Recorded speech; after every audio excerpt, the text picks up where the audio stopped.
Grymuswch eich hunain i ddarparu'r gofal gorau. Mae cymdeithas yn newid, gyda mwy ohonon ni'n byw'n hirach.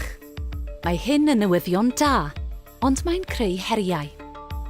Mae mwy o bobl yn cael cymorth gofal cymdeithasol i fyw y bywydau maen nhw eisiau, ac mae disgwyliadau'n uwch i gyd ar gyfnod economaidd anodd. Nod deddf gwasanaethau cymdeithasol a llesiant Cymru, Llywodraeth Cymru, yw gwella llesiant pobl sy'n derbyn gofal a chymorth, ac i drawsnewid gwasanaethau cymdeithasol yng Nghymru. Mae'r Cod Ymarfer Proffesiynol newydd yn eich helpu chi i wireddu'r ddeddf. Mae 7 adran y cod yn nodi'n glir pa safonau ymddygiad fydd rhaid i chi fodloni ac bydd yn eich grymuso chi roi'r gofal gorau posib. Bydd y cod yn eich helpu chi weithio mewn partneriaeth gydag unigolion a'i gofalwyr, gan roi llais iddyn nhw i fynegu'r fath o ofal hoffen nhw gael a rheolaeth dros y ffordd maen nhw'n ei dderbyn e. A bydd e hefyd yn atgyfnerthu'r gwerthoedd sy'n hanfodol wrth greu diwylliant o ymddygiad proffesiynol. Mae hwn yn god i chi. Mae'r cod yn gosod allan y safonau o ymddygiad ac ymarfer y disgwylir ohonom ni yn y gweithlu gofal cymdeithasol. Nid rheoleiddio gorfodol yw ei bwrpas bob dydd. Ei brif bwrpas yw ein harwain o ddydd i ddydd yn ein ymarfer gwaith. It's here to empower us and to give us the flexibility to provide the very best care for the individuals we care for.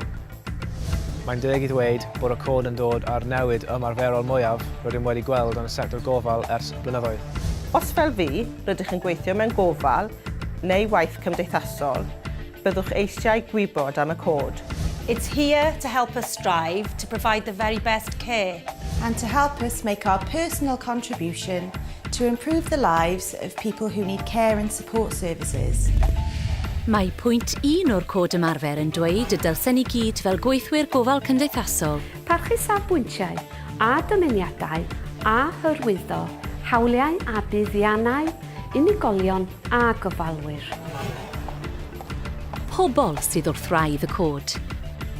Ei nod yw cynnwys pobl yn llawn mewn sgyrsiau a phenderfyniadau am ei gofal a gweithio mewn partneriaeth gyda nhw i gyflawni ei dymuniadau. And how about chocolate croissant? Would you like me to warm that up in the microwave? Very nice. Da ni'n rhoi cymaint o ddewis a rheolaeth a phosib i bob person sydd angen gwasanaethau gofal cymdeithasol arnynt, mwyn byw i bywydau fel y mynen nhw. Drwy barchu hawliau, gwerthoedd a dymuniadau pobl sy'n derbyn gofal, gallwn ni newid systemau, gweithdrefnau a diwylliannau gofal cymdeithasol gwell. Mae pwynt 2 o'r cod ymarfer yn dweud y dylsen ni gyd Ymdrechu i sefydlu a chynnal ymddiriadaeth a hyder unigolion a gofalwyr. Mae'n bwysig i bob un ohonon ni ym maes gofal cymdeithasol i weithio mewn ffordd sy'n creu hyder ac ymddiriadaeth. Helo, Will. Helo, Ydych chi'n iawn? Iawn, diolch. Drwy fod yn onest, clir a dibynadwy, gallwn ni greu ymddiriadaeth a hyder. Hey, Will. Gall perthnasau ystyrlon y gallwch ymddiried ynddynt gael effeithiau positif dros ben. Mae pwynt 3 o'r cod ymarfer yn dweud y dylsen ni gyd Promote the well-being, voice and control of individuals and carers while supporting them to stay safe. Rhaid i ni sicrhau diogelwch a lles unigolyn. Rhaid i ni wneud yn siŵr bod ganddyn nhw lais a chymaint o reolaeth a phosibl dros I gofal. The balance between safeguarding and choice is done through risk assessment. If the risk is too great for the activity to be done safely, then the activity isn't really viable for that person. But generally, there's always a way to make an activity safe for an individual like Jordan. Bydd eisiau ni weithio'n gyfrifol a sensitif gyda phobl, fel partneriaid gweithredol, I gadw I hunain yn ddiogel. The fact that she knows my cues, so if something I'm not happy with, I don't have to even speak or do anything. And Laura's already like, it's fine. You know, just having somebody that knows me that well makes life so much easier for me. A rhaid I ni ddefnyddio prosesau priodol I herio ymddygiad ac ymarfer peryglis pan I ni'n I weld e. Mae pwynt 4 o'r cod ymarfer yn dweud y dylsen ni gyd Parchu hawliau unigolion gan geisio sicrhau nad yw ei hymddygiad yn niweidio ei hunain na phobl eraill. Mae gynnon ni gyfrifoldeb i helpu gadw pobl yn ddiogel, a chyfrifoldeb hefyd i barchu hawliau unigolion. Okay guys, we all know John enjoys his swimming, so what we need to do is discuss the risks involved, reduce them as much as we can to make sure everybody's safe, and then John gets his activity. Ambell waith, mae'n gallu bod yn anodd gwybod y ffiniau ymyrryd os yw rhywun yn ymddwyn mewn ffordd allai fod yn niweidiol iddyn nhw neu i eraill. Mae'r cod yn rhoi eglurder. Mae'n nodi'r pwysigrwydd o ddilyn gweithdrefnau asesu risg a chymryd y camau priodol i leihau'r risgiau.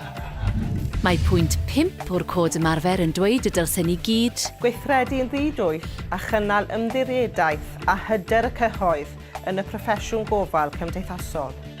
Efallai i fod yn nodi'r amlwg, ond mae'n bwysig bod pob un ohonon ni sy'n gweithio mewn gofal cymdeithasol yn cofio mae ymddwyn gyda gonestrwydd a chynnal ffydd y cyhoedd yw sylfaen y proffesiwn. Mae'n rhywbeth sy'n rhedeg drwy bopeth i ni wneud yn reddfol. Mae'n bwysig bod y cyhoedd yn gwybod bod hyn yn gynsail gofal cymdeithasol.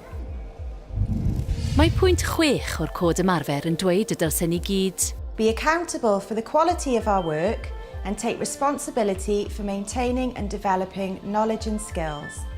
Mae gan bob un ohonon ni sy'n gweithio mewn gofal cymdeithasol gyfrifoldeb personol dros ansawdd ein gwaith.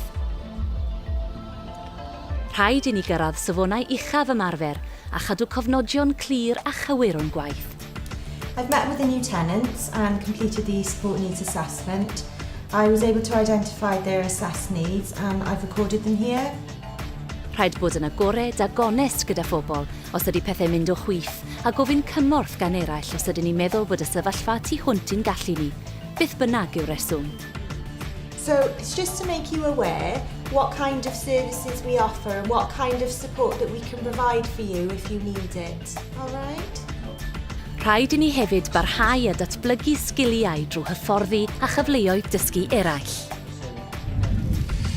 Mae pwynt 7 o'r Cod Ymarfer yn dweud If you're responsible for managing or leading staff, you must embed the code in their work. Os ydych chi'n rheoli neu arwain gweithwyr gofal cymdeithasol eraill, mae'n bwysig sicrhau eu bod yn cael y cyfnod sefydlu a'r hyfforddiant iawn. Rhaid i ni greu diwylliannau dysgu cefnogol ac agored, lle mae'n timoedd yn gallu codi pryderon a thrafod a rhannu ymarfer da. Rhaid i ni fod yn gefnogol, agored, ysgogol, gwybodus a goruchwyliol. Dyna'r ffordd o drosglwyddo ein harbenigedd a phrofiad i eraill, a dyna'r ffordd o barhau i dyfu fel proffesiwn.